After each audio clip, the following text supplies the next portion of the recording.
Basics तो थोड़ा easy है, लेकिन समझना कॉन्सेप्ट्स को बहुत ज़्यादा इंपॉर्टेंट है। फिर हम एरे के इंटरनल वर्किंग को, एरे एक्चुअली इंटरनली कैसे काम करता है, कैसे मेमोरी एलोकेट होती है, और अगर आप एरे के किसी भी एलिमेंट का एड्रेस कैलकुलेट करना चाहो तो आप कैसे कैलकुलेट कर सकते हो। अब हम लोग एरे को बनाते हैं और एरे के कुछ बेसिक ऑपरेशन समझते हैं। कैसे एरे यूज करता है कॉन्टिजियस मेमोरी एलिमेंट। सपोज यहाँ पे सेकंड है तो यहाँ सेकंड आ जाएगा, थर्ड है तो थर्ड आ जाएगा, फोर्थ है फोर्थ आ जाएगा, देन मल्टीप्लाई कर देंगे हम साइज ऑफ ब्लॉक। चलो यार, हम लोग अपने कोर्स में आगे बढ़ते हैं और इस वीडियो के अंदर हम लोग यहाँ पे पढ़ेंगे एरेज के बारे में। एरे डेटा स्ट्रक्चर के बारे में हम लोग कंप्लीट सीखेंगे। अब इस वीडियो को मैंने 3 हिस्सों में डिवाइड किया।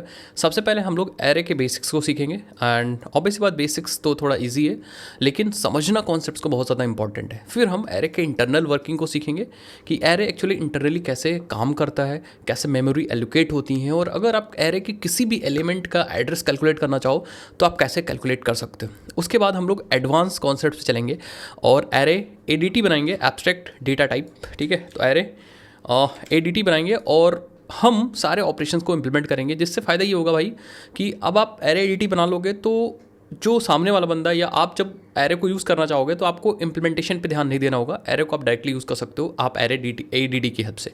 अगर आपको एडीटी नहीं पता यार, और अगर आप ये वीडियो पहली बार देख रहे हो, तो मैं आपको बता दूं कि हम लोग यहाँ पे सीख रहे थे डेटा स्ट्रक्चर एंड एल्गोरिथम्स और एरे एडीटी। जो अगर समझना है तो एडीटी आपको समझना पड़ेगा, उसके लिए आपको पिछली वीडियो देखनी पड़ेगी यहाँ पे।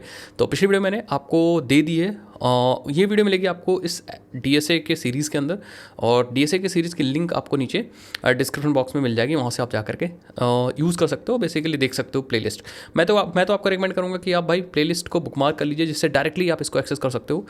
एंड यस, आपको क्या करना है, सेम वही वीडियो को लाइक करना, चैनल को सब्सक्राइब करना, हमें मोटिवेट करने के लिए, और अपना अटेंडेंस मार्क करने के लिए आप कहाँ से हो अपना नाम कमेंट सेक्शन में जरूर से लिख दीजिए, जिससे हम फटाफट वीडियोज़ आपके लिए लाते रहें। चलिए भाई अब वीडियो को हम लोग स्टार्ट करते हैं एंड समझते हैं एक एक बारीकी से एरेज डेटा स्ट्रक्चर और जावा में कैसे इंप्लीमेंट किया गया है, उसकी तमाम तरीके की चीज़ें। चलो भाई, तो सबसे पहले स्टार्ट करते हैं what is an array. What is array, array क्या होता है। अब एरे को समझने के लिए एरे क्या होता है, आपको 2 पॉइंट्स बस समझने, और एक छोटा सा आपको विजुअल चीज़ समझनी है, वो मैं अभी आपको दिखाऊंगा। अगर आप विजुअल समझ गए तो एरे जब भी आपके दिमाग में आएगा तो उस विजुअल चीज़ को आप सोच लीजिएगा। सबसे पहली चीज़, array allows us storing multiple values in an single variable. आपको ये हमेशा याद रखना है कि जब भी आप अभी तक वेरिएबल्स को बनाते थे, या आप किसी भी प्रोग्रामिंग लैंग्वेज में मेमोरी में कोई डेटा स्टोर करना था तो वेरिएबल क्रिएट करते थे, बट वेरिएबल की कैरेक्टरिस्टिक्स होती थी कि वो एक टाइम में एक ही वैल्यू को स्टोर कर सकता है। एग्जाम्पल के तौर पे देखिए, जैसे आपने इंटीजर x = 60 बना दिया। अब ये x तो वेरिएबल है आपका, लेकिन इस वेरिएबल के अंदर जो वैल्यू है वो 60 है, ये 60 आपकी वैल्यू है। इंपॉर्टेंट बात यहाँ पे है कि x एक टाइम में एक ही वैल्यू को रिप्रेजेंट या कह सकते हो रख सकता है अपने अंदर। जब भी आप दोबारा कभी भी x में आप 70 डालोगे तो x की जो पहले वैल्यू थी वो ओवरराइड हो जाएगी, मतलब अब x के अंदर नीचे 60 जगह 70 आ जाएगा। इसका सिंपल सा मतलब होता है वेरिएबल्स के अंदर सिर्फ हम एक बार में एक ही वैल्यू रख सकते हैं, और वैल्यू चेंज हो जाएगी अगर हम दूसरी वैल्यू उसके अंदर असाइन करने की कोशिश करेंगे। लेकिन एरे यहाँ पे इसका सोल्यूशन देता है। एरे हमें क्या करता है, array allows us storing a multiple values in a single variable. मतलब एरे के अंदर हम लोग एक ही वेरिएबल के अंदर मल्टीपल वैल्यूज को स्टोर कर सकते हैं। तो जब भी आपको बहुत सारी ढेर सारी वैल्यूज को स्टोर करनी है तो सिंपल सा ऑप्शन है आपके पास कि आप एरे को यूज़ करिए।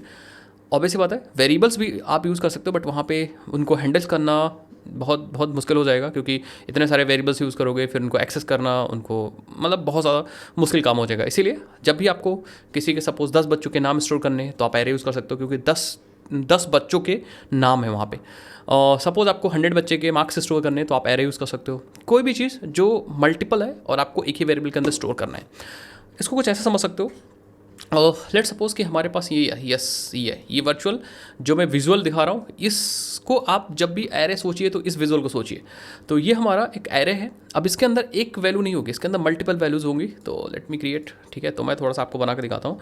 तो यहाँ पे सपोज पहला ये रहा, पहली वैल्यू हमारी ये है, इसके अंदर आ जाएगी, फिर दूसरी वैल्यू यहाँ पे आ जाएगी, फिर तीसरी वैल्यू यहाँ पे आ जाएगी, और चौथी वैल्यू यहाँ पे आ जाएगी, पांचवी वैल्यू यहाँ पे आ जाएगी। ऐसे करके आप मल्टीपल वैल्यूज़ को स्टोर कर सकते हो। वैल्यू 1 यहाँ पे आएगी, value 2, value 3, value 4, value 5, value 6, और ये सारी वैल्यूज़ एक वेरिएबल के अंदर होंगी। सपोज हमारे पास वेरिएबल का नाम है मार्क्स। तो ये मार्क्स हमें ये मार्क्स पॉइंट कर रहा होगा फर्स्ट एलिमेंट को, पहले एलिमेंट को पॉइंट कर रहा होगा। लेकिन जब पहले एलिमेंट को पॉइंट कर रहा है, ऑब्वियसली बात पहले एलिमेंट को एक्सेस कर सकता है ये मार्क्स, तो हम किसी भी एलिमेंट के एड्रेस को कैलकुलेट करके उस एलिमेंट को एक्सेस कर सकते हैं, बहुत आसान होता है, ठीक है। तो बेसिकली अब इन सारे एलिमेंट्स को हम मार्क्स की हेल्प से एक्सेस कर सकते हैं। कैसे एक्सेस करना है, कैसे नहीं एक्सेस करना, मैं अभी बताऊंगा। बट जब भी आपके दिमाग में एरे आएगा तो समझ लीजिए भाई हम इसी एरे की बात कर रहे हैं, ये विजुअल। अगर कहो तो मैं यहाँ पे रख के दिखा दूँ। सपोज पहले के 90 मार्क्स आए, देन 80 मार्क्स आए, देन 10 मार्क्स आए, देन 20 मार्क्स आए, देन 50 मार्क्स आए, एंड देन 75 मार्क्स आए। तो ये सारी वैल्यूज़ हैं हमारे पास। अभी कैरेक्टरिस्टिक्स पढ़ेंगे तो आपको और भी चीज़ें सीखने को मिलेंगी यहाँ पे। तो इतना आई थिंक आप समझ गए, पहला पॉइंट आपको क्लियर हो गया होगा कि array allows us to store multiple values in a single variable. ये हमारा वेरिएबल है मार्क्स, इसके अंदर मल्टीपल वैल्यूज स्टोर है। नाउ सेकंड पॉइंट, अगर आपको समझना है व्हाट इज एन एरे, तो array is a collection of elements of same type stored in a contiguous memory location. मतलब सेम वही चीज़ है जो ऊपर है, मतलब मल्टीपल वैल्यूज अब यहाँ पे स्टोर होंगी of same type. Same type मतलब इंटीजर है तो इंटीजर। अब जैसे फॉर एग्जांपल हमारे पास ये जो थी value, it is a integer value, it is a integer value. तो अब ये इंटीजर वैल्यू है तो 90 भी इंटीजर होनी चाहिए, 10 भी इंटीजर होनी चाहिए, 20 भी इंटीजर होनी चाहिए, 50 भी इंटीजर होनी चाहिए, 75 भी इंटीजर होनी चाहिए। मतलब जो वेरिएबल्स होंगे वो सेम टाइप के होंगे। सेम टाइप के वेरिएबल्स या सेम टाइप वैल्यूज़ का कलेक्शन होगा हमारा एरे। एक इंपॉर्टेंट बात यहाँ पे ये और है कि ये जो कलेक्शन होगा वैल्यूज़ का सेम टाइप की, वो स्टोर होंगी कॉन्टिजियस मेमोरी लोकेशन में। अब इसके बारे में अभी हम थोड़ी देर बाद बात करेंगे जब इंटरनल वर्किंग समझेंगे कॉन्टिजियस मेमोरी लोकेशन क्या होता है। बट एक आप मोटा मोटा समझ लो कि कॉन्टिजियस मेमोरी लोकेशन का मतलब होता है एक के बाद एक। 90 मेमोरी में आया, देन जब 80 आएगा तो जस्ट 90 के बाद आएगा, ठीक है। मतलब बीच में कोई गैपिंग नहीं होगी, एक के बाद एक। जैसे अपने घर में आप रूम्स बनवाते हो तो पहला रूम, देन जस्ट उससे सटा हुआ दूसरा रूम, फिर उससे सटा हुआ तीसरा रूम। कॉन्टिजियस का मतलब एक के जस्ट बाद एक के जस्ट बाद एक के जस्ट बाद दूसरा। अब कॉन्टिजियस मेमोरी लोकेशन का बहुत ज़्यादा फायदा है, इसको हम लोग अभी डिस्कस करेंगे थोड़ी देर बाद। उससे पहले हम लोग बेसिक ऑपरेशन समझ लेते हैं। तो अब ये दोनों पॉइंट आप समझ गए हो कि एक्चुअली एरे क्या होता है। Array is actually a storing allow us to store a multiple values in a single variable. Array is a collection of elements of same type.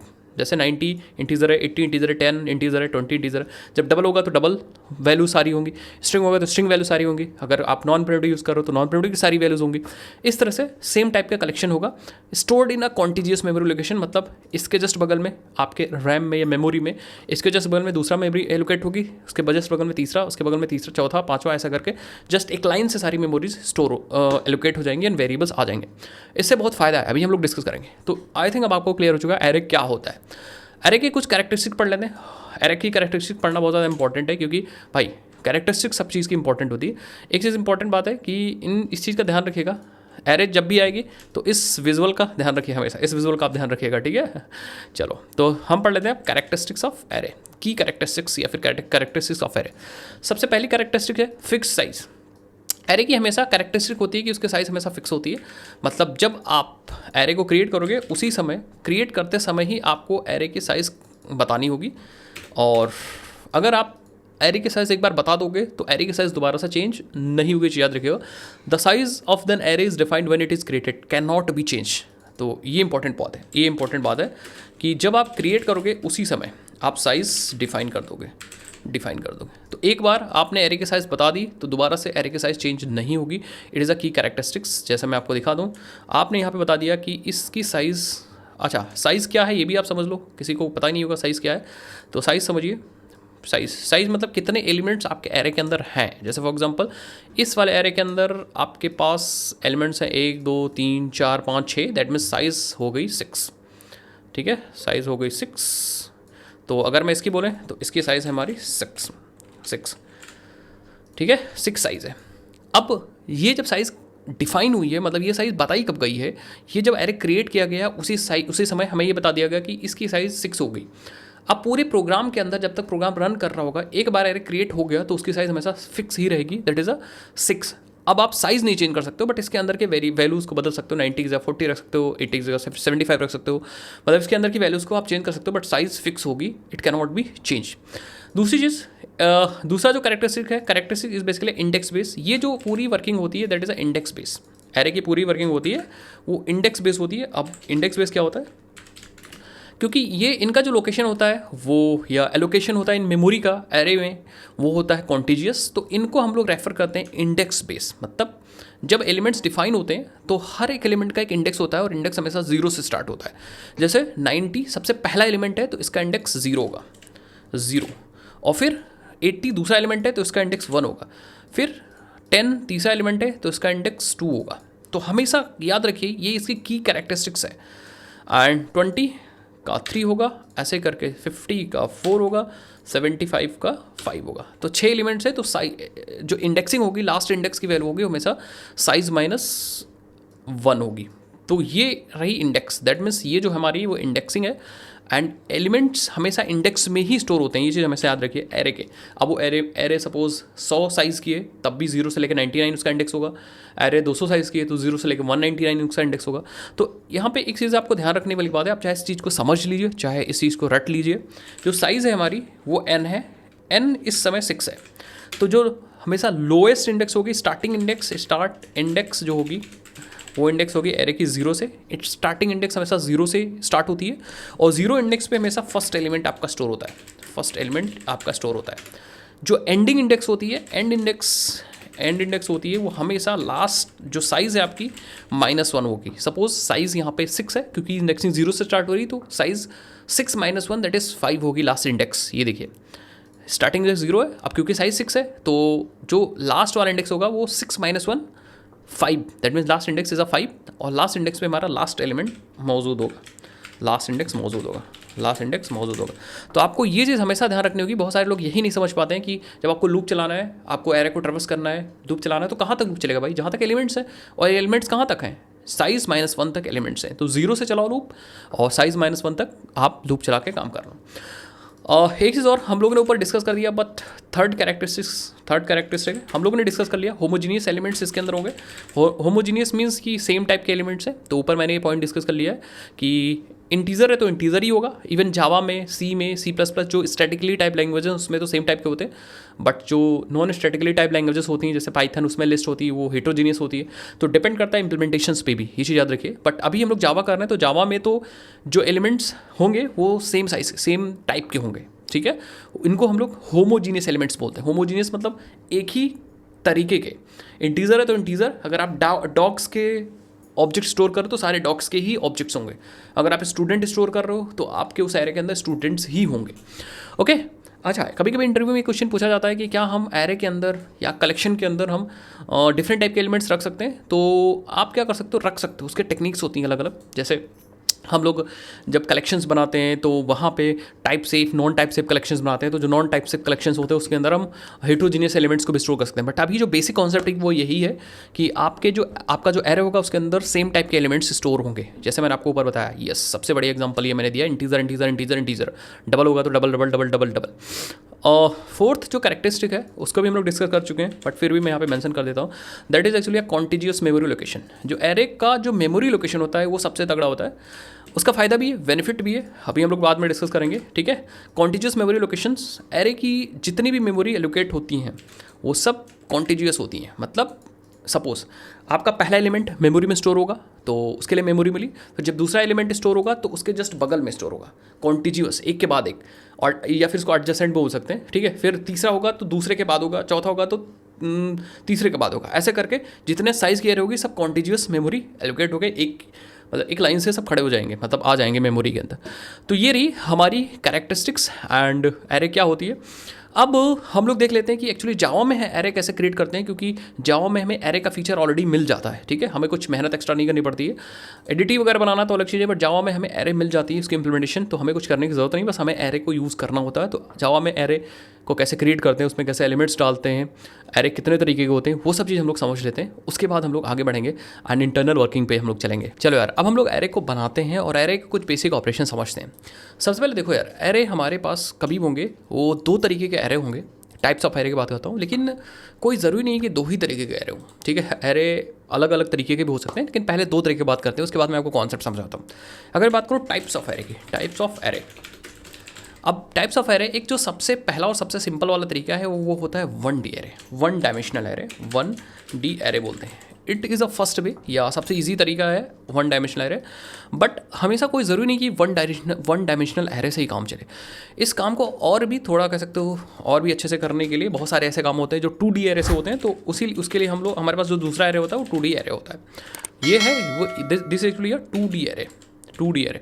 लेकिन अब देखो कॉन्सेप्ट को ऐसे समझना आपको कि हमेशा 1D array and 2D array ही नहीं होगा, 3D एरे भी हो सकता है, 4D एरे भी हो सकता है, 5D एरे हो सकता है, 6D एरे हो सकता है, and there can be a multi dimensional array. और एरे हमेशा मतलब डायमेंशन एरे की बढ़ती रहेंगी। बस आपको ये समझना है कि 1D एरे में एक ही डायमेंशन होगा, 2D एरे में 2D एरे में 2 डायमेंशन होंगे, 3D एरे में 3 डायमेंशन होगा, 4D एरे में 4 डायमेंशन होगा, 5D एरे में 5 डायमेंशन होगा, ऐसे करके एन डायमेंशनल एरे तक जाएगा। अगर आप 1D और 2D एरे समझ गए तो आप बाकी एरे अपने आप से समझ लोगे, तो इतना मुश्किल वाली बात नहीं। बट हाँ, बहुत कम यूज़ होता है multi dimensional array, but use होता है भाई। बेसिक डेटा स्ट्रक्चर्स होते हैं वो, या बेसिक चीज़ें होती हैं वो 1D 2D से हो जाती हैं, बट जब आप कॉम्प्लेक्स में जाओगे, बहुत कह सकते हो कॉम्प्लेक्स चीज़ करोगे, तो वहाँ पे हो सकता है कि एरे का डायमेंशनल बढ़ जाए। ठीक है, ओके। सो सबसे पहले हम यहाँ पे उठाते हैं कहानी 1 डायमेंशनल एरे की, 1D एरे की कहानी उठाते हैं और 1D एरे को समझते हैं, देन उसके बाद 2D एरे को समझते हैं। 1D एरे मतलब सिर्फ एक ही डायमेंशनल है, तो एक लाइन में डेटा स्टोर होगा बस। ठीक है, ये जो ऊपर हमने बनाया this is actually a 1D array. ठीक है, so this is actually a 1D array, ये हमारा 1D एरे।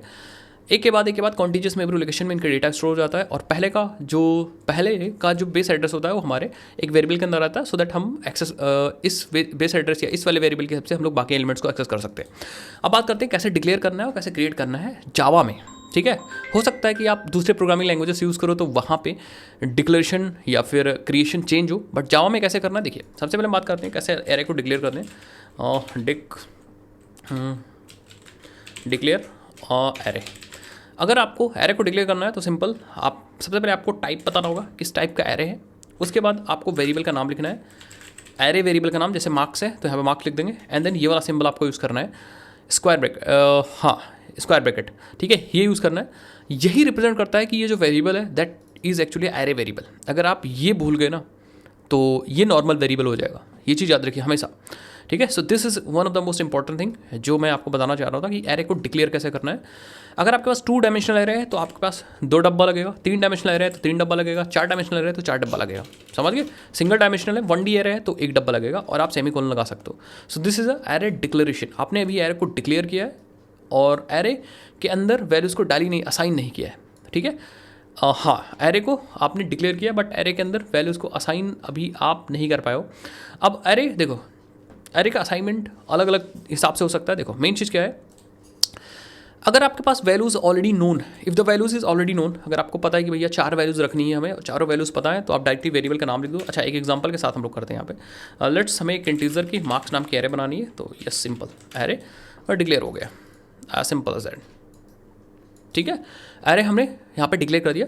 अब हमें क्या करना है, अब हमें एरे में वैल्यूज़ को इनिशियलाइज़ करना है। तो इनिशियलाइज़ मतलब अब पहली बार हम वैल्यूज़ को डाल रहे हैं, इनिशियलाइज़ कर रहे हैं। तो इनिशियलाइज़ में आपको सिर्फ वेरिएबल का नाम लिखना है, मार्क्स, एंड देन आपको यहाँ पे करली ब्रेसेस यूज़ करना है और सारे वैल्यूज़ आपको लिख देनी है। जैसे आपने यहाँ लिख दिया 90, 80, 10, 20, 50, 75। यस, तो आपने ये क्या किया, ये दोनों आपने पहले आपने डिक्लेयर किया, एंड देन यस, जो ये मैंने रेड कर दिया तो ये आपने डिक्लेयर किया, ये आपने इनिशियलाइज़ किया है। अब आपके पास मार्क्स नाम की एक एरे है जिसके अंदर 90, 80, 10, 20, 50, 75 वैल्यूज़ हैं। इसमें नुकसान हमारे पास यही है, नुकसान या कह सकते हो कि हाँ, नुकसान यही है कि हमें वैल्यूज़ पता होनी चाहिए। ये सारी वैल्यूज़ 90, 80, 10, 20, 50, 75 ये हमें पता थी तो हमने बना दिया। लेकिन अगर वैल्यूज़ नहीं पता है, थोड़ी देर बाद हम प्रोग्राम में वैल्यूज़ को यूज़र से एक्सेप्ट कराने वाले हैं, तो उसका दूसरा तरीका है। सबसे पहले ये वाला तरीका हम लोग देख लेते हैं प्रोग्रामेटिकली। ठीक है, सो यहाँ पे हम एक बना लेते हैं एरे एग्जाम्पल नाम से class, array example.java, and here हम लोग यहाँ पे क्लास बनाते हैं एरे एग्जाम्पल, एंड थोड़ा सा जूम कर लो इसको, यस, और यहाँ पे बना दो अपना मेन मेथड, और यहाँ पे हम एरे क्रिएट करने जा रहे हैं, क्रिएट एरे करने के लिए सबसे पहले हम क्या करेंगे, एरे को इनिशियलाइज डिक्लेयर करेंगे, declare the array, and suppose हमने इंटीजर मार्क्स ले लिया, मार्क्स, यस। अब हम मार्क्स के अंदर वैल्यूज़ को डालेंगे, लेकिन इनिशियल टाइम में डालेंगे। तो हम क्या करेंगे, मार्क्स, एंड मार्क्स में यस सारी वैल्यूज़ को हम यहाँ पे डाल सकते हैं। जो वैल्यूज़ हमने यहाँ ली थी हम सेम वैल्यूज़ को ले लेते हैं। ठीक है, सेम वैल्यू को हम लोग यहाँ पे यूज़ कर लेते हैं यस। ठीक है, सो आप देखोगे यहाँ पे ये कुछ कह रहा है, ये कह रहा है any constant can only be used in initialisers. तो आप देख सकते हो यहाँ पे ये कह रहा है, ठीक है, अगर आप कोई कांस्टेंट यूज़ कर रहे हो तो आप इनिशियलाइजर्स में ही यूज़ करो, यहाँ पे आप ऐसा नहीं यूज़ कर सकते हो। ठीक है, सिंपल सी बात है। ये कह रहा है कि आप जब आप डिक्लेयर कर रहे हो उसी समय आप ये काम कर सकते हो। तो मैं कहूँगा ठीक है, इसको उठा के हम यहाँ पे डाल देंगे यस, ये देखो। ठीक है, तो ये स्टेप और ये स्टेप आपका एक ही साथ होना चाहिए, ये वाला स्टेप। ठीक है, सो ये वाला स्टेप एंड ये स्टेप आपको एक ही साथ करना है, ज्वाइन करना हमेशा। तो यहाँ पे भी हम लोग ज्वाइन करते हैं, मतलब यहाँ पे ये स्टेप उठा के हम लोग क्या करते हैं, ये स्टेप एंड ये स्टेप, इसको हम लोग उठा के एक कर देते हैं यस। तो अगर if the values is already known, तो आप ये तरीका यूज़ कर सकते हो एरे को क्या करने के लिए, एरे को इनिशियलाइज करने के लिए। अब हमारे पास एरे बन चुकी है, एक मार्क्स नाम की एरे बन चुकी है, सेम ऐसे ही मेमोरी के अंदर जो मैंने आपको बताया। यस, मार्क्स नाम की एरे बन चुकी है जिसके अंदर 90, 80, 10, 20, 50 एंड 75 है। 90, 80, 10, 20, 50 एंड 75 है। अब हम क्या कर सकते हैं, हाँ, ये इट इज़ मैंडेटरी कि आपको इनिशियलाइज, और हमने क्या किया, initialize plus declare and initialize दोनों एक साथ कर दिया। तो अगर आपके पास वेरिएबल की वैल्यूज़ पता है ऑलरेडी, एरे के अंदर कौन कौन से एलिमेंट्स जाने वो पता है, तो आप एक साथ कर लो सेम, बट अलग अलग स्टेप नहीं होगा, इसको एक सेपरेट नहीं कर पाएंगे। अभी हम लोग कर रहे थे तो एरर दे रहा था जावा। ठीक है, तो एक साथ ऐसा कर सकते हो आप, if you know the elements of an array. अगर आपको एलिमेंट्स ऑफ एन एरे नहीं पता, लेट्स एग्जांपल आपके पास कुछ फेल्ड स्टूडेंट हैं, फेल्ड स्टूडेंट के मार्क्स हैं और वो बाद में आएंगे, तो उस केस में हम पहले डिक्लेयर करेंगे, यस हम क्या करेंगे, डिक्लेयर द एरे, पहले डिक्लेयर कर लेंगे। हम कहेंगे फेल्ड स्टूडेंट मार्क्स, ठीक है, एरे को डिक्लेयर कर लेंगे। देन अब हमारे पास साइज़ पता नहीं है, मतलब साइज़ मीन साइज़ तो पता है बट हमें वैल्यूज़ नहीं पता है। जैसे फॉर एग्जांपल अगर मैं यहाँ पे इनिशियलाइज करने जाऊँ भी, तो यहाँ पे वैल्यूज़ पता नहीं है हमारे पास, मतलब हमें पता ही नहीं कि फेल्ड स्टूडेंट मार्क्स, फेल्ड वाले स्टूडेंट के कौन कौन से मार्क्स हैं वो पता ही नहीं है। सो अगर आपको नहीं पता वैल्यूज़ एरे की, तो आप सिर्फ डिक्लेयर कर दीजिए। इन दिस केस आप डिक्लेयर कर दीजिए एंड देन इनिशियलाइज करिए। मैं कहूँगा इनिशियलाइज करूँगा एंड इनिशियलाइज करूँगा कुछ ऐसे, यस ठीक है, मैं ऐसे करूँगा, मैं लिखूँगा अपने एरे वाला वेरिएबल, देन लिखूँगा न्यू इंटीजर, फिर ये है हमारी एक्चुअली साइज़ कि कितने एलिमेंट्स होने वाले हैं इस एरे के अंदर। तो सपोज आप 4 रखने वाले हो तो यहाँ पे 4 रख दो एंड दिस इज साइज़। तो आप इसको ऐसे भी कर सकते हो, इंट साइज़ आप बाहर ले लो, हाँ ये साइज़ आप यहाँ पे एज अ वेरिएबल यूज़ कर लो। तो ये जो दूसरी एरे बन गई वो 4 साइज़ की बन जाएगी एंड इसके अंदर इनिशियली 0 0 आई थिंक आ जाएगा, ठीक है। हाँ, तो ये जो एरे बन जाएगी दिस इज़ ऑफ 4 साइज़। तो मैं यहाँ पे बना देता हूँ, इसको वाइट ही कर दूँ। तो इसके अंदर 4 एलिमेंट्स आने वाले हैं हमारे पास, कितने 4, पहले यहाँ आ जाएगा, यहाँ पे आ जाएगा, देन दूसरा यहाँ पे आ जाएगा, दूसरा यहाँ पे आ जाएगा एंड तीसरा यहाँ पे आ जाएगा। 4 एलिमेंट्स आ जाएंगे और हमारे पास जो वेरिएबल का नाम है, this is actually name of the variable. तो ये हमारे वेरिएबल का नाम है, ठीक है, and it is pointing to this. Initially I think उस टाइप की डिफ़ॉल्ट वैल्यू आ जाती है, तो स्टार्टिंग में 0 0 0 आ चुकी होगी, ठीक है। तो ये वेरिएबल्स, ये एरे बन चुका है, ये एरे क्योंकि हमें एलिमेंट्स पता था तो हमने डायरेक्टली बना लिया। इस एरे को, इस वाले एरे का एलिमेंट्स हमें नहीं पता था, तो इसको मैंने 2 स्टेप में बनाया है। 2 स्टेप को कैन आई मेंशन हियर, हम यहाँ पे मेंशन कर देते हैं, ठीक है, यस। ये 2 स्टेप्स हमने यहाँ पे यूज़ किए हैं, ये 2 स्टेप्स हमने यहाँ पे यूज़ किए हैं एरे को बनाने के लिए। सबसे पहले डिक्लेयर किया है, so this is a declaration, ये हमने डिक्लेयर किया है एंड फिर हमने ये मैंने क्या किया, ये इनिशियलाइज़ किया, और ये तो साइज़ के लिए मैंने लिया, ये मैंने साइज़ के लिए लिया, डेटा मतलब वेरिएबल ये मैंने साइज़ के लिए।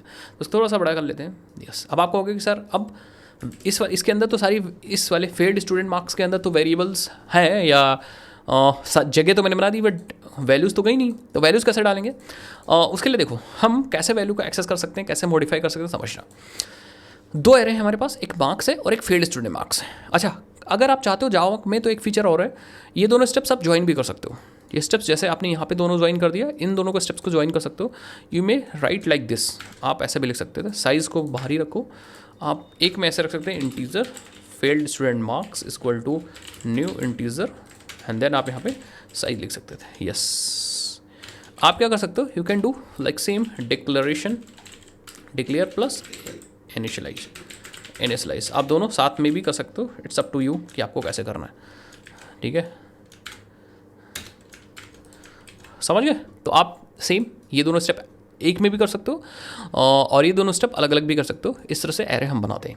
नाउ अब बात करते हैं कैसे हम डेटा को एक्सेस करेंगे। How do we access the data, how do we access the data if या and how do we modify the data, कैसे हम डेटा को मॉडिफाई द एरे या modify the elements of an array. चलो ठीक है, तो एक्सेस करने के लिए सपोज हमें क्या करना है, सपोज हमें यहाँ पे यस ये वाली array 1D array marks array की सपोज हमें 10 चाहिए, 10 हमें निकालना है।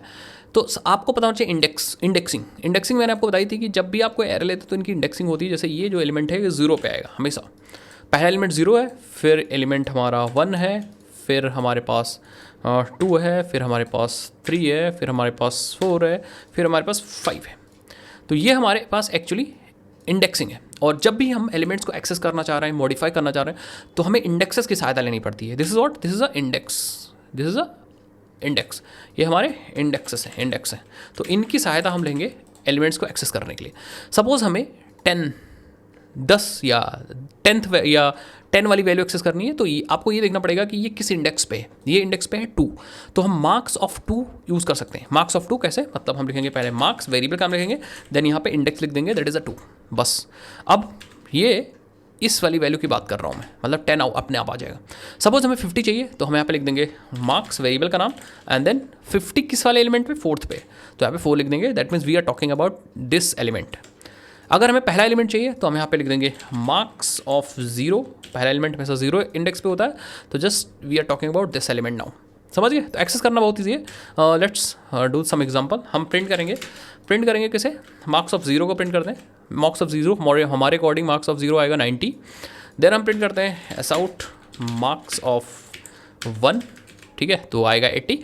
देन हम 0 1 2 3 4 प्रिंट करने जा रहे हैं, ठीक है, मार्क्स ऑफ 4, हाँ, तो मार्क्स ऑफ 4, ठीक है। सो 0 1 2 3 4 50 प्रिंट होना चाहिए। ओके, सो लेट्स डू, हम टर्मिनल ओपन करते हैं एंड यहाँ पे हम रन करेंगे डायरेक्टली, हम कंपाइल कर लेंगे खुद से। तो हम थोड़ा सा जूम कर लेते हैं इसको। हाँ, हम लिखेंगे सबसे पहले Java C, I am going to compile array example of Java and then run करेंगे एरे एग्जाम्पल। यस, आप देखो हमारे पास सबसे पहले 90 है, 0 पे 90 है, 0 पे 90 है, 80 है, कितने पे 80 है, आई थिंक 80 है 1 पे एंड 50 है 4 पे। सो आई थिंक आपको समझ में आ गया होगा what we are actually doing and how we are accessing the elements, ठीक है। तो 0 1 एंड 4, 0 1 एंड 4। अब अगर आपको किसी भी एलिमेंट को एक्सेस करना है, सो आप आई थिंक कर सकते हो। सपोज ये करना है, दैट मीन्स कि ये जो है वो हमारे एरे के लास्ट एलिमेंट पे है। तो हमने अभी आपको सिखाया था लास्ट एलिमेंट मतलब साइज़ -1, तो हम यहाँ पे मार्क्स एंड हम क्या कर सकते हैं, हम यहाँ पे साइज़ यूज़ कर सकते हैं। साइज़ हमारे पास ऑलरेडी है एंड -1। अब आपको कहोगे साइज़ वेरिएबल के अंदर है, साइज़ वेरिएबल के अंदर, अच्छा हम लोगों ने गलत यूज़ कर लिया, क्योंकि साइज़ हमने यूज़ किया है दूसरे वाले एरे के अंदर। हम लोग इसको यहाँ पे नहीं कर सकते क्योंकि इसकी साइज़ ज़्यादा है, इसकी साइज़ कम है। तो अभी के लिए हम काउंट कर लेते हैं 0 1 2 3 4 5, तो हम यहाँ पे 5 मेंशन कर सकते हैं। अभी मैं बताऊँगा आप डायनेमिकली साइज़ कैसे निकाल सकते हो। तो यहाँ पे हम लोग 5 मेंशन कर सकते हैं। अब आपको यहाँ पे लास्ट एलिमेंट मिल जाएगा।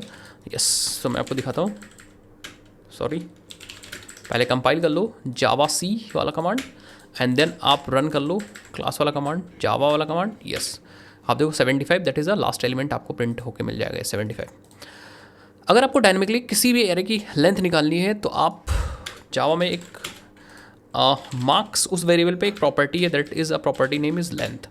तो जब आप मार्क्स डॉट लेंथ यूज़ करते हो, प्रॉपर्टी है मतलब यहाँ पे पैरेंथेसिस नहीं होगा लेंथ के बाद, तो जब आप मार्क्स ऑफ लेंथ यूज़ करोगे तो वो मार्क्स के साइज़ को बता देगा आपको, ठीक है। सो आप यहाँ पे ऐसे यूज़ कर सकते हैं मार्क्स ऑफ, भैया हमें लेंथ दे दो सबसे पहले and then -1 that is size. अभी आउटपुट आपको सेम मिलने वाले, सो लेट्स डू दैट। हम आ जाते हैं यहाँ पे एंड पहले आप कंपाइल करो, देन आप रन करो। ये देखो 75 प्रिंट हो रहा है अभी भी। तो कभी भी आपको डायनेमिकली किसी भी एरे की साइज़ निकालनी है तो आप, अगर साइज़ वेरिएबल है तब तो बहुत अच्छी बात है, साइज़ वेरिएबल नहीं है तो उस एरे वेरिएबल पे डॉट लेंथ यूज़ कर सकते हो। That is a property not method, वो फंक्शन नहीं है, मैथड नहीं है, वो प्रॉपर्टी है marks dot length. I think आप समझ गए मेरी बात कैसे करना है। नाउ अब हमने एक एरे बनाई थी जिसके अंदर हमने बहुत सारे एलिमेंट्स रखे थे, इनिशियलाइज कर दिया था डिक्लेयर करते समय ही, क्योंकि we actually know the elements, हमें एलिमेंट्स पता है, तो हमने वहीं डायरेक्टली इनिशियलाइज कर दिया। बट इस एरे के अंदर हमने इनिशियलाइज नहीं किया, मतलब हमने एलिमेंट्स नहीं डाले, एरे को सिर्फ इनिशियलाइज किया है। अब एलिमेंट नहीं डाले तो अगर मैं एक्सेस करता हूँ तो देखता हूँ क्या मिलता है मुझे। मैं यहाँ पे असर्ट करूँगा एंड यहाँ पे फील्ड स्टूडेंट मार्क्स में हम 0 पोजीशन की वैल्यू एक्सेस करते हैं। लेट्स सी क्या हमें मिलता है। काम करते हैं, इसको कर देते हैं मिनिमाइज, इसको हम मूव करके ले चलते हैं। इसको मुझे मूव करना था, टर्मिनल को मूव कर सकते हैं ना हम लोग। ना एक टर्मिनल और ओपन हो गया, इसको बंद करो। यहाँ से था स्क्रॉल एक्टिव क्लियर। चलो अभी यही काम कर लेते हैं।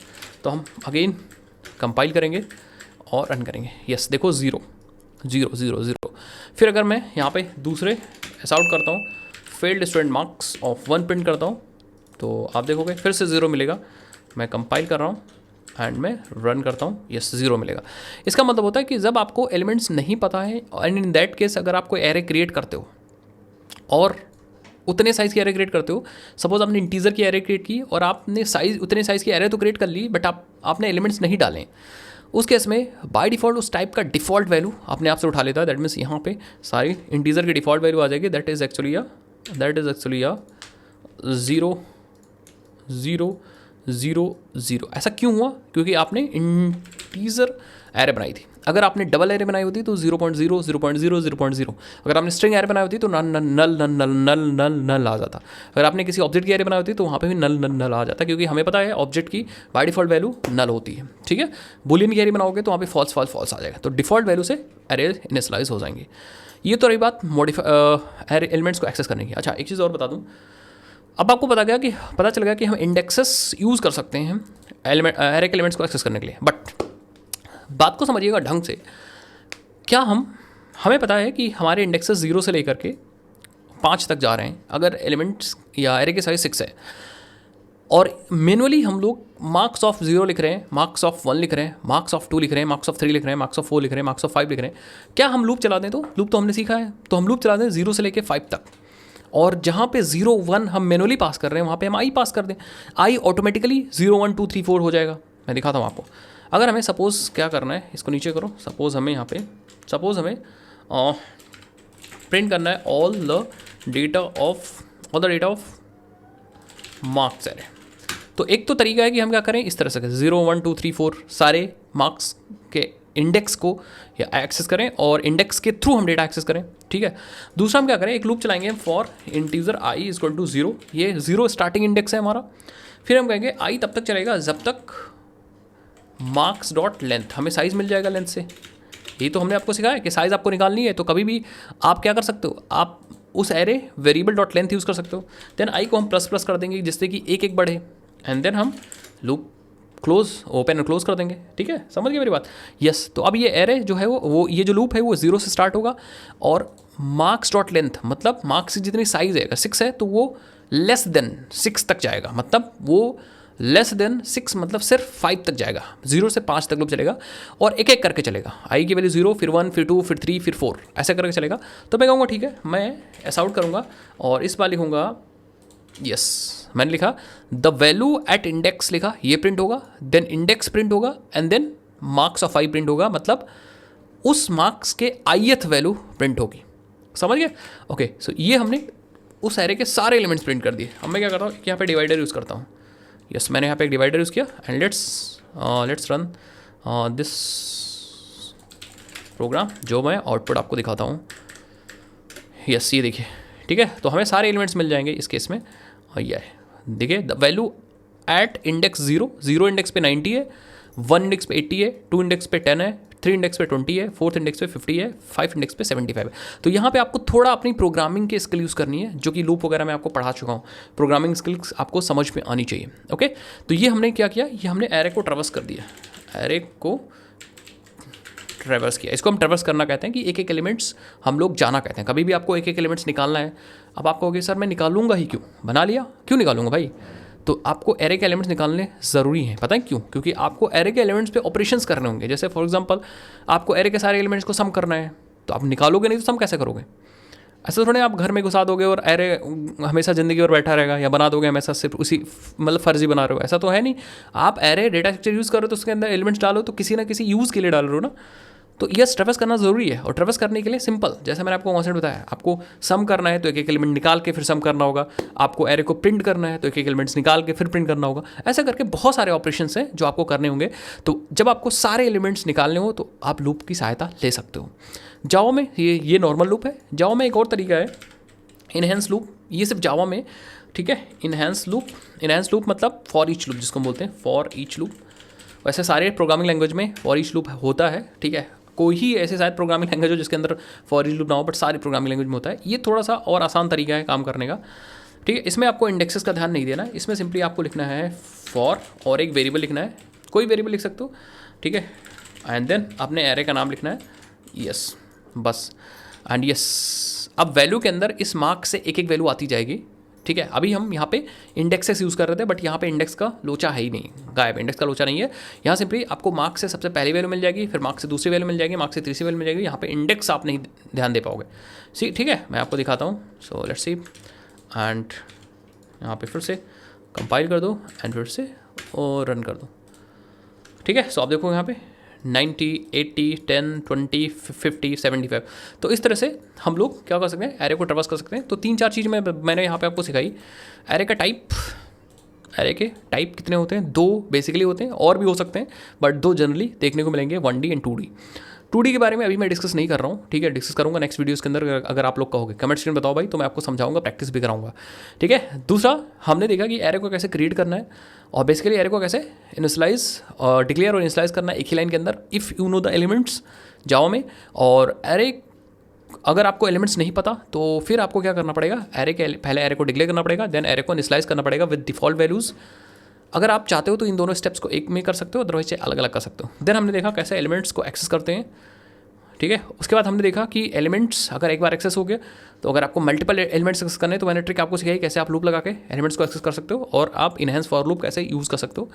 एलिमेंट्स को अगर मॉडिफाई करना है तो सेम आप इंडेक्सेस का यूज़ कर सकते हो। जैसे फॉर एग्जांपल हमें अगर मॉडिफाई करना है, मान लो हमने यहाँ पे प्रिंट कर दिया लूप से, अब हमें मॉडिफाई करके फिर प्रिंट करना है, तो आप क्या कर सकते हो, इंडेक्सेस की सहायता ले सकते हो। जैसे फॉर एग्जांपल अगर हमें इस 90 को 100 बदलना है, 100 में बदलना है, तो जैसे वेरिएबल को करते थे, हम कहेंगे मार्क्स के 0th इंडेक्स को 100 करना है। ये देखो, मार्क्स से 0th इंडेक्स 100, मतलब अब ये जो 100 है that will be assign two marks of 0, मतलब मार्क्स ऑफ 0 ये रहा, और ये वाली जो वैल्यू है वो अब चेंज होके हो जाएगी हमारी 100, ठीक है, सॉरी, ठीक है। ये वैल्यू हमारी हो जाएगी 100, चेंज हो जाएगी। तो अब जब डेटा एक्सेस होगा, ठीक है, अब जब डेटा एक्सेस होगा तब आपको 100 देखने को मिलेगा। मैं आपको दिखाता हूँ, मतलब जब ये लूप चलेगा तो आपको पहली वैल्यू 100 देखने को मिलेगी। Let me show you. तो आप इस तरह से आप वैल्यू को बदल भी सकते हो, ये देखो 100। तो इस तरह से वैल्यू को बदल सकते हो। ऐसा करके बहुत सारे ऑपरेशंस भी कर सकते हो। मैं अभी एग्जांपल दूंगा, पढ़ाऊंगा, ठीक है। अलग से हो सकता है वीडियो लाऊं प्रैक्टिस करने के लिए, 10 क्वेश्चन या 12 क्वेश्चन प्रैक्टिस करा दूंगा आपको, ठीक है। चलो, तो एरे के कॉन्सेप्ट आई थिंक समझ गए, बेसिक ऑपरेशन समझ गए। अब हम लोग देखते हैं कि इंटरनल वर्किंग एरे की कैसे होती है। चलो यार, अब बात करते हैं internal working of an array.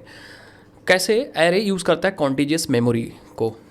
अगर आपको नहीं पता तो अभी हमने इसी वीडियो में बात की थी कि एरे जो है वो कॉन्टिजियस मेमोरी को यूज़ करता है। बेसिकली जब एरे के एलिमेंट्स स्टोर होते हैं मेमोरी के अंदर, तो कॉन्टिजियस मेमोरी में स्टोर होते हैं। इसका क्या मतलब है, ये सब चीज़ हम लोग देखते हैं एंड इंटरनल वर्किंग समझते हैं, और एड्रेस कैलकुलेशन भी समझते हैं कि कैसे एड्रेस कैलकुलेट होता है किसी भी एलिमेंट का।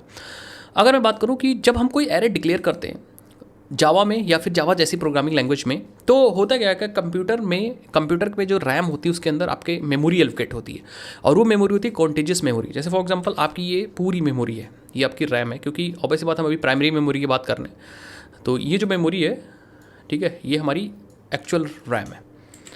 और सपोज़ हमने क्या किया, हमने इस मेमोरी के अंदर एक एरे, ऑब्वियसली बात जब प्रोग्राम चलाया तो हमारी एरे क्रिएट हो गई। लेट सपोज हमारी एरे 5 एलिमेंट्स की क्रिएट हुई, और एक एरे का नाम है ARR, न्यू ARR, या इसके अंदर वेरिएबल्स भी हम लोग डाल देते हैं यार, वैल्यूज़ भी डाल देते हैं जिससे हमें पता चले। पहले में डाल देते हैं 2, 3, 4 एंड 1, 4 एलिमेंट्स हो गए, 5 एलिमेंट्स की एरे बना देते हैं। अब ये जब लाइन एग्जीक्यूट होगी तो हमारी एक एरे क्रिएट होगी मेमोरी के अंदर यहाँ पे। अब जब एरे क्रिएट होगी तो वो यूज़ करेगी एक्चुअली, या फिर जो ये एरे है उसके जो एलिमेंट्स स्टोर होंगे कॉन्टिजियस मेमोरी में स्टोर होंगे। इसका सिंपल सा मतलब है कि एक एलिमेंट दूसरे के जस्ट बगल में होगा। जैसे फॉर एग्जांपल मैं दिखाता हूँ, पहला ब्लॉक सपोज ये एलोकेट हुआ पहले एलिमेंट के लिए जिसके अंदर 2 आ गया, ठीक है। देन होगा क्या, जब दूसरा ब्लॉक एलोकेट होगा जस्ट इसके बगल में एलोकेट होगा, थोड़ा सा मैं इसको मोटा करता हूँ, यस, दूसरा ब्लॉक इसके बगल में एलोकेट होगा और यहाँ पे 3 आ जाएगा, ठीक है। तीसरा ब्लॉक एलोकेट होगा तो इसके जस्ट बगल में एलोकेट होगा जिसके अंदर 4 आ जाएगा, 4 आ जाएगी, जस्ट इसके बगल में एलोकेट होगा, इसी को कॉन्टिजियस मेमोरी कहते हैं। इसका बहुत ज़्यादा फायदा भी है भाई, ठीक है, अभी मैं आपको बताऊंगा। एंड चौथा एलिमेंट जो स्टोर होगा दैट इज एक्चुअली 1, इसके जस्ट बगल में स्टोर होगा यहाँ पे 1। और पांचवा एलिमेंट जैसे इसके बगल में स्टोर होगा। ये सारे एलिमेंट्स जो हैं वो मेमोरी में कहीं भी स्टोर कर हो सकते हैं, बट जहाँ भी होंगे सब आपस में ही बगल में होंगे, कॉन्टिजियस मेमोरी फैशन में ही होंगे। आई थिंक इतना आपको समझ में आ रहा है। तो ये जो एलिमेंट है लास्ट वाला वो हमारा 6th एलिमेंट है, और ये हमारी पूरी एक्चुअली मेमोरी है जहाँ पे सारा एलोकेशन हो रहा है। अब बात को समझना, यहाँ पे एक चीज़ और है, अगर आप समझो तो ये पूरा एलिमेंट आपने असाइन कर दिया है इस एरे के अंदर, ठीक है। आपको ऐसा लग रहा होगा कि पूरा ये जो पूरी चीज़ है वो आपने असाइन कर दी एरे के अंदर, बट ऐसा नहीं होता है। आपने जो असाइन किया, जो एरे बना है, ये जो एरे क्रिएट हुआ, ये वाला एरे, ठीक है, एरे क्रिएट हुआ, और ये जो वेरिएबल है ARR, ये वेरिएबल इसके अंदर पूरी एरे नहीं आई है, इसके अंदर सिर्फ और सिर्फ बेस एड्रेस आया है आपके एरे का। अब आपको कहोगे सर ये बेस एड्रेस क्या होता है, तो हाँ, अब बेस एड्रेस को समझते हैं। बेस एड्रेस इज बेसिकली जो हमारे पहले एलिमेंट का स्टार्टिंग एड्रेस होता है, लोअर बाउंड्री, उसको हम लोग बेस एड्रेस बोलते हैं। जैसे फॉर एग्जांपल ये इंटीजर की एरे थी, पहले आप ये समझो इंटीजर की एरे थी, तो सपोज़ ये हमारी इंटीजर की एरे है, एंड बात को आप समझिए, ये इंटीजर की एरे है, इंट यहाँ पे लिखा हुआ। तो इंटीजर कितने बाइट्स की मेमोरी ले रहा है जावा में, अब हो सकता है सी में वो दूसरे 2 बाइट की मेमोरी ले रहा है, बट जावा में मैं बात कर रहा हूँ। तो जावा में जो इंटीजर है वो 4 बाइट की मेमोरी लेता है। कितनी? 4 बाइट की मेमोरी लेता है, 4 बाइट्स। यहाँ पे बाइट और बिट समझना बहुत ज़्यादा ज़रूरी है। तो यहाँ पे 4 बाइट्स की मेमोरी इंटीजर लेता है, बट अगर बिट्स की बात करें तो 4 इंटू 8 मतलब 32 बिट्स, 32 और बिट्स। तो ये आई थिंक आपको कैलकुलेशन समझ में आता होगा। तो 4 बाइट्स की मेमोरी इंटीजर लेता है, दैट मीन्स ये जो एक ब्लॉक है इट इज़ ऑफ 4 बाइट्स, ठीक है। ये जो ब्लॉक है ये 4 बाइट का है, ये जो ब्लॉक है it is a 4 byte block. कहाँ से कहाँ तक? ये जो है वो हमारा यहाँ से लेकर के यहाँ तक का 4 बाइट का ब्लॉक है। देन दूसरा भी जो होगा वो हमारा 4 बाइट का ब्लॉक होगा, 4 बाइट का ब्लॉक होगा, जो कि यहाँ से लेकर यहाँ तक हो। ऐसे करके सारे 4 पर 4 बाइट के ब्लॉक होंगे, क्योंकि ये जो एरे है वो इंटीजर की है। अब ऑब्वियस बात है, पूरे मेमोरी में कहीं ना कहीं ये शुरू हुआ होगा ना, कहीं ना कहीं से तो ये शुरू ही होगा। ये स्टार्ट जहाँ से होगा उसका एक एड्रेस होगा, सपोज इसका एड्रेस है 1001। ये मैंने बस एक एग्जांपल ले लिया। मेमोरी में एड्रेस रैंडम कुछ भी हो सकता है, तब जो आपका OS ऑपरेटिंग सिस्टम एलोकेट करेगा वो एड्रेस होगा। बट अभी एग्जांपल के लिए मैंने ये ले लिया है कि भाई इस वाले ब्लॉक का स्टार्टिंग एड्रेस है 1001, ये एग्जांपल के लिए ले लिया। तो ये 1001 होगा आपके ARR वेरिएबल के अंदर, ARR वेरिएबल के अंदर 1001 होगा, 1001 होगा। और जैसे ही 1001 ARR के पास आएगा, ये आपके बेस एड्रेस को पॉइंट करने लगेगा, ठीक है। ऐसी कुछ कहानी होती है एरे के अंदर, इंटरनल वर्किंग ऐसे कुछ काम करता है।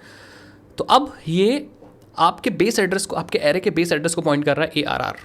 बात को समझिएगा, बात को ओके, इतना समझ गया मेरे को। अब जब आप एरे को यूज़ करते हो दैट मीन्स आप बेस एड्रेस को यूज़ कर रहे हो। तो जब आपने कहा ARR ऑफ 0, दैट मीन्स यहाँ पे 0th एलिमेंट का बेस या 0th एलिमेंट का एड्रेस कैलकुलेट होता है, और उसके अंदर जो वैल्यू है वो आपको मिल जाती है।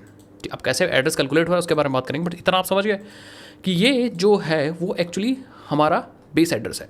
तो मेमोरी में कुछ ऐसे एलोकेट होता है कि हर एलिमेंट 4 बाइट ले रहा है इंटीजर के केस में, और ये बेस एड्रेस आपके ARR के अंदर है। अब अगर बात करें कि ऑब्वियस बात, ये अगर है वो 1001 है, तो ये जो होगा, या इसको 100 से स्टार्ट करो, 100 से स्टार्ट करो तो आपको थोड़ा समझ में आएगा। हाँ, अब जो ये बाउंड्री होगी सेकंड एलिमेंट की लोअर बाउंड्री, दैट इज़ 4 इसमें ऐड हो जाएगा, तो 1004 हो जाएगा। तो ये लोअर बाउंड्री है, मतलब सेकंड एलिमेंट की लोअर बाउंड्री। ऐसे करके यहाँ पे आप देखो, जो इसकी लोअर बाउंड्री की 1008 होगी, 4 बाइट इसमें भी ऐड हो जाएगी। तो ऑब्वियस बात है, देखो ये 1000 है तो 4 बाइट मतलब प्लस हो जाएगा, ये 1004, फिर ये 4 हो जाएगा, फिर इसमें भी ये 4 प्लस हो जाएगा, तो 1004 + 4 मतलब 1008। ऐसे करके एड्रेसेस कैलकुलेट हो जाएंगे, सारे एड्रेस बेसिकली कैलकुलेट कर सकते हैं हम लोग, ठीक है, तो ये हो जाएगा 100111012। ऐसा करके सारे एड्रेसेस कैलकुलेट हो सकते हैं। इसका फॉर्मूला भी है जिसकी हेल्प से हम लोग कैलकुलेट करते हैं एड्रेस। जैसे फॉर एग्जांपल अगर हमें इस एलिमेंट का एड्रेस कैलकुलेट करना है या इस एलिमेंट का एड्रेस कैलकुलेट करना है तो कैसे कैलकुलेट करेंगे, ये आप हर बार जोड़ना नहीं है, क्योंकि ये सिर्फ मैं आपको सिखा रहा हूँ तो मैंने एक एक करके लिख दिया।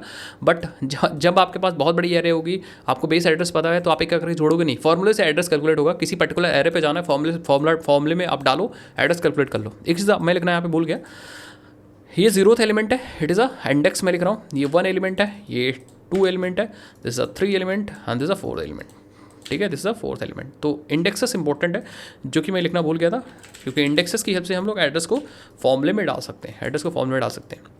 और फॉर्मूले में जब डालेंगे तो ये जो एड्रेस है सब सारे एलिमेंट्स का वो एड्रेस आ जाएगा, एंड देन उस एड्रेस को हम लोग यूज़ कर सकते हैं। हालांकि यूज़ करने की इतना ज़रूरत नहीं पड़ती, क्योंकि प्रोग्रामिंग में ये सब चीज़ क्या कर दिया गया है, एब्स्ट्रैक्ट कर दिया गया है। बेसिकली इंप्लीमेंटेशन आपको एब्स्ट्रैक्ट मिल गई है, मतलब एब्स्ट्रैक्शन हो गया है, तो आपको बस यूज़ करना है। बस इंटरव्यू वगैरह में ये सब चीज़ पूछी जा सकती है।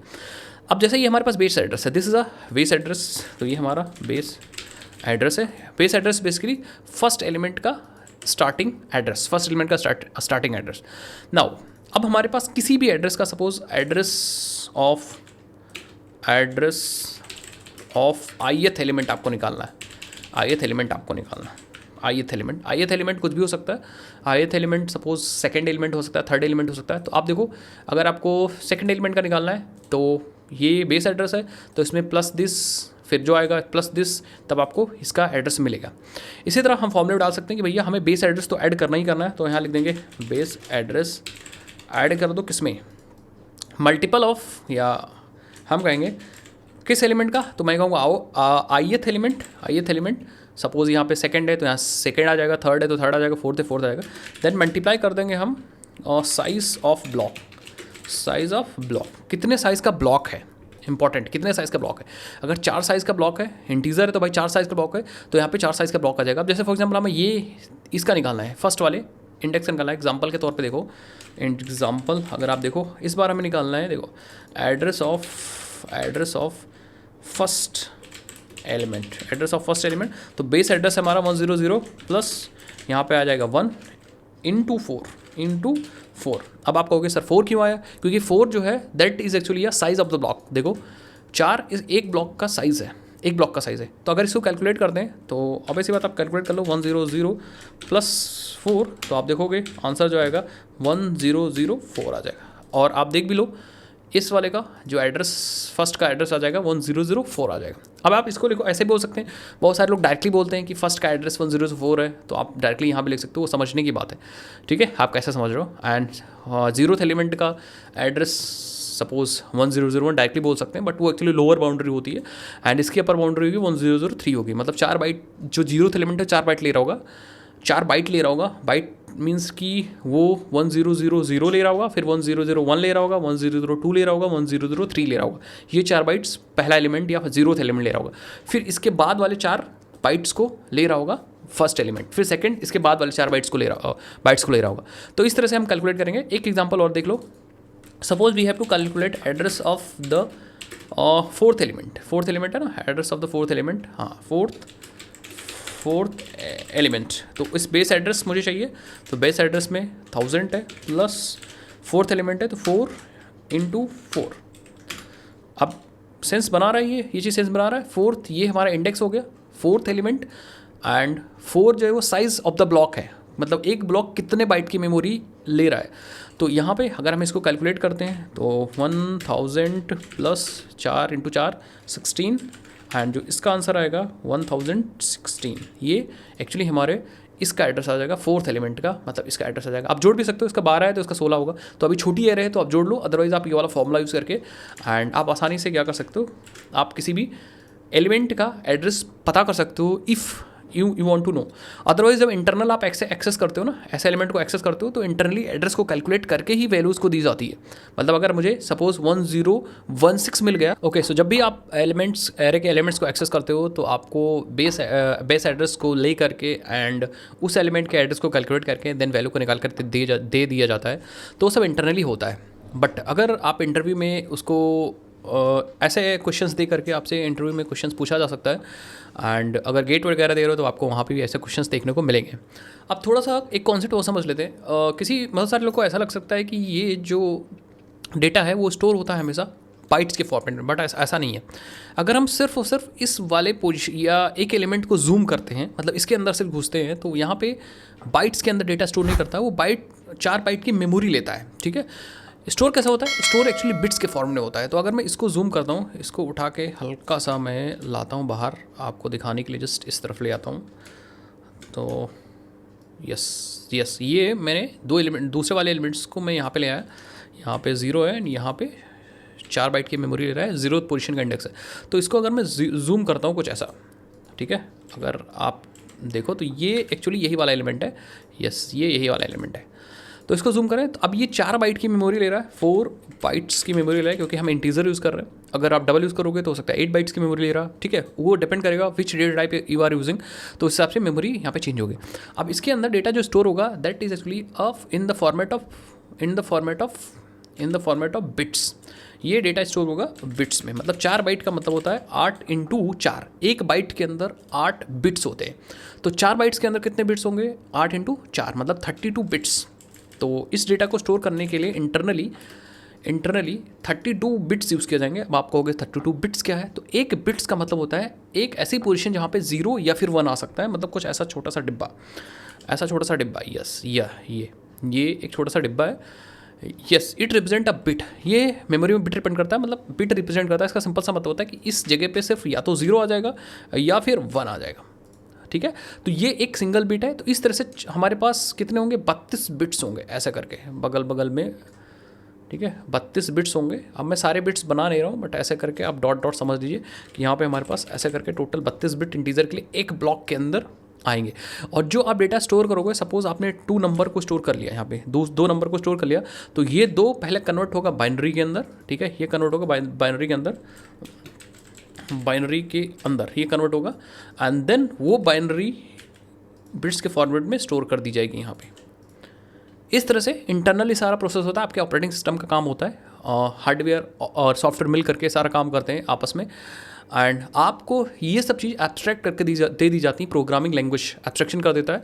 दैट मीन्स जो प्रोग्रामिंग लैंग्वेज आप यूज़ कर रहे हो वो बहुत सारे फीचर्स को खुद से एब्स्ट्रैक्ट करके आपको दे देता है। आप सिर्फ उसे यूज़ करते हो, आपको पता नहीं होता इंटरनली कैसा होता है। तो अगर एक ब्लॉक को देखें तो एक ब्लॉक के अंदर उतने बिट्स मिल जाते हैं। उन बिट्स को यूज़ किया जाता है to store the value.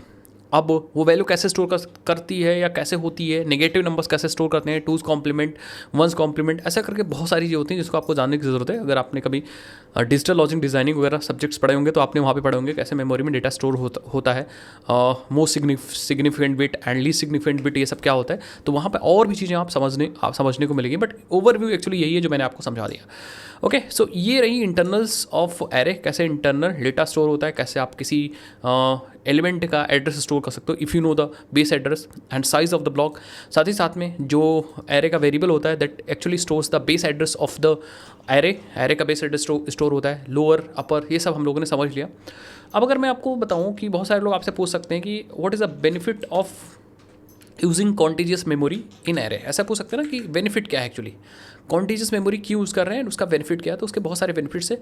And अभी आप पढ़ोगे फ्यूचर में डेटा स्ट्रक्चर्स जो कॉन्टीजियस मेमोरी एलोकेशन को नहीं यूज़ कर रहे हो, जैसे लिंक लिस्ट है, तो लिंक लिस्ट कॉन्टीजियस मेमोरी नहीं यूज़ करती, नॉन कॉन्टीजियस मेमोरी यूज़ करती है। अभी मैं पढ़ाऊंगा तो आपको बताऊंगा कि लिंक्डइन में एक डेटा इधर स्टोर होता है, एक डेटा कहीं और स्टोर होता है, फिर एक डेटा कहीं और मेमोरी में स्टोर होता है, एक डेटा कहीं और स्टोर होता है। तो वो चारों तरफ मतलब इधर उधर होते हैं, डेटा एक जगह पे नहीं होते। लेकिन अगर आप एक जगह डेटा रखते हो तो बहुत सारे फ़ायदे हैं। जैसे फॉर एग्जाम्पल सबसे इंपॉर्टेंट पहला फ़ायदा है कि एफिशिएंट इंडेक्स बेस एक्सेस। अब एफिशिएंट का मतलब होता है कि भाई एक जगह पे सारे डेटा स्टोर है, तो हमें पता है कि भाई एक ही जगह पे है, तो इंडेक्सिंग को यूज़ करके हम डेटा को स्टोर कर सकते हैं। इंडेक्स कलेक्शन एरे होती है।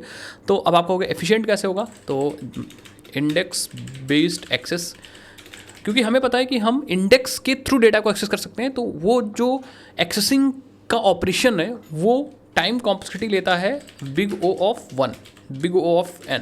कितनी भी साइज़ बड़ी हो कोई फ़र्क नहीं पड़ने वाला, बिग O ऑफ n। ठीक है। अब सबसे बढ़िया कॉम्प्लेक्सिटी यही होती है, आपको मैंने सिखाया भी था जब हमने कॉमन कॉम्प्लेक्सिटीज़ के बारे में बात किया कि ये जो बिग O ऑफ 1 है कांस्टेंट टाइम, ये सबसे बढ़िया कॉम्प्लेक्सिटी। ये सब अगर आपके एल्गोरिदम की complexity big O of n है, दैट मीन्स आपका एल्गोरिदम सबसे एफिशिएंट है, क्योंकि big O of 1 means constant time. कितनी भी साइज़ बड़ी होगी बट ये कांस्टेंट ही रहेगा, ये ग्रो नहीं करेगा, मतलब जो कॉस्ट है आपके एल्गोरिदम की वो ग्रो नहीं होगी। अब कैसे?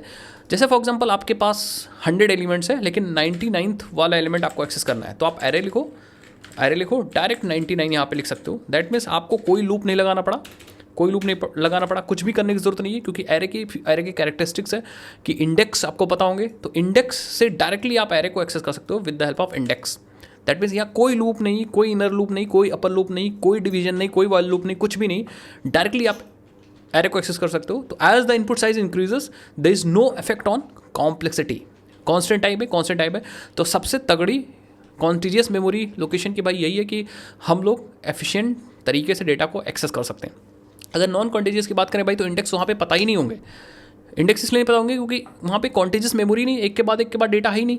तो वहाँ पे किसी भी एलिमेंट को एक्सेस करना है तो आपको लूप थ्रू करके एक से दूसरे एलिमेंट तक पहुँचना पड़ेगा। पहले आपको उस एलिमेंट की लोकेशन नहीं पता होगी और उस एलिमेंट की आप लोकेशन डायरेक्टली एक्सेस नहीं कर सकते, क्योंकि एक के बाद एक नहीं है।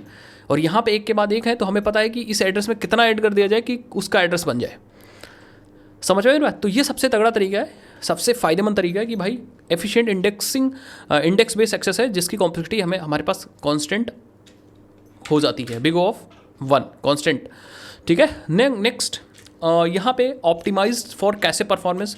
ये जो ऐसी मेमोरीज होती हैं वो कैसे परफॉर्मेंस के लिए ज़्यादा ऑप्टिमाइज होती है, कैसे मैं आपको बताता हूँ। Let me right first. ठीक है। हाँ, CPU कैसे ऑप्टिमाइज़ करता है, कैसे को यूज़ करते हैं, मैं आपको बताता हूँ। ठीक है। नाउ हाँ, यस, ऑप्टिमाइज फॉर कैसे परफॉर्मेंस।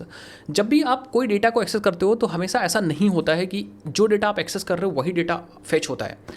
आपका जो ऑपरेटिंग सिस्टम होता है वो परफॉर्मेंस को इंक्रीज़ करने के लिए, ऑपरेटिंग सिस्टम और प्रोसेसर्स, या आप मेन बात करें प्रोसेसर्स, तो ऑप्टिमाइजेशन या ऑप्टिमाइज़ करने के लिए, परफॉर्मेंस को इंक्रीज़ करने के लिए कैसे में डेटा को स्टोर करते हैं। तो बहुत बार जब आप मेमोरी को एक्सेस करते हो तो कुछ और भी डेटा उठ के कैश मेमोरी में जाता है।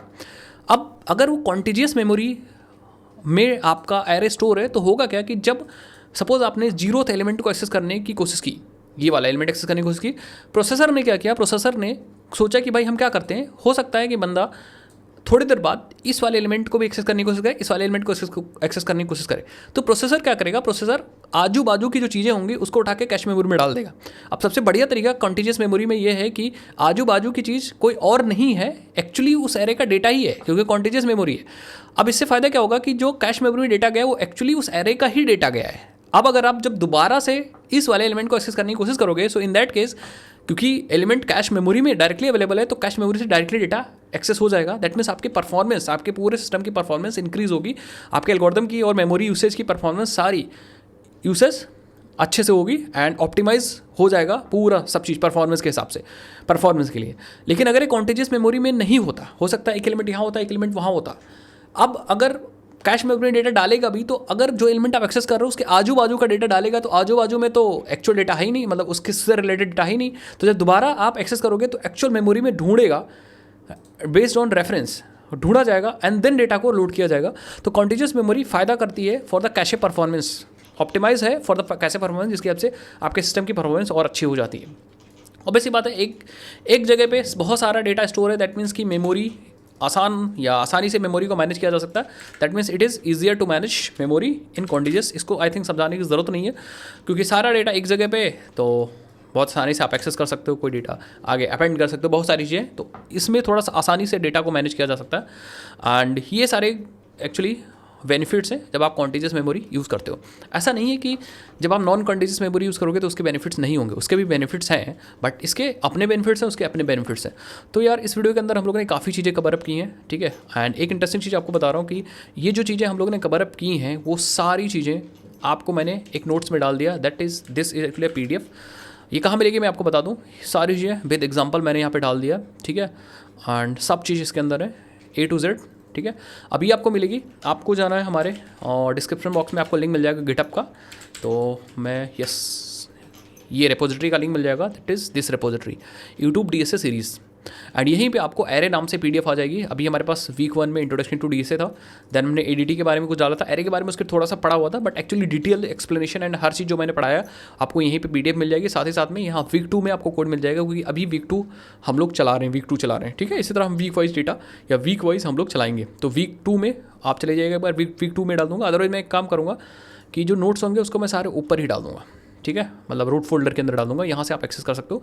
बट इस याद रखिएगा उसका नाम, ठीक है, नाम याद रखिएगा, तो ये इंपॉर्टेंट है। या अदरवाइज मैं नंबरिंग कर दूंगा, लिख दूंगा 1_ एरे एंड 1_2_ ऐसे करके नंबरिंग कर दूंगा, तो वो शॉर्टेड होंगे एक अकॉर्डिंग टू नेम्स। तो यहाँ से आप डेटा निकाल सकते हो। अब नेक्स्ट वीडियो में हम लोग क्या करेंगे, नेक्स्ट वीडियो के अंदर हम लोग क्या करेंगे, थोड़ा सा एरे के बारे में और डिस्कशन करेंगे। हम लोग देखेंगे कि कैसे कुछ क्वेश्चंस को हम लोग सॉल्व कर सकते हैं। And important cheese, array DDT हम लोग कैसे बनाएंगे, एब्स्ट्रैक्ट डेटा टाइप, ठीक है। हम लोग एक एब्स्ट्रैक्ट डेटा टाइप बनाएंगे एरे का, एंड उसके अंदर हम लोग बेसिक ऑपरेशंस इंप्लीमेंट करेंगे एंड फिर उसको यूज़ करेंगे। एंड हम लोग कुछ एग्जांपल्स भी करेंगे, एरे के क्वेश्चन कुछ प्रैक्टिस करेंगे नेक्स्ट वीडियोस के अंदर।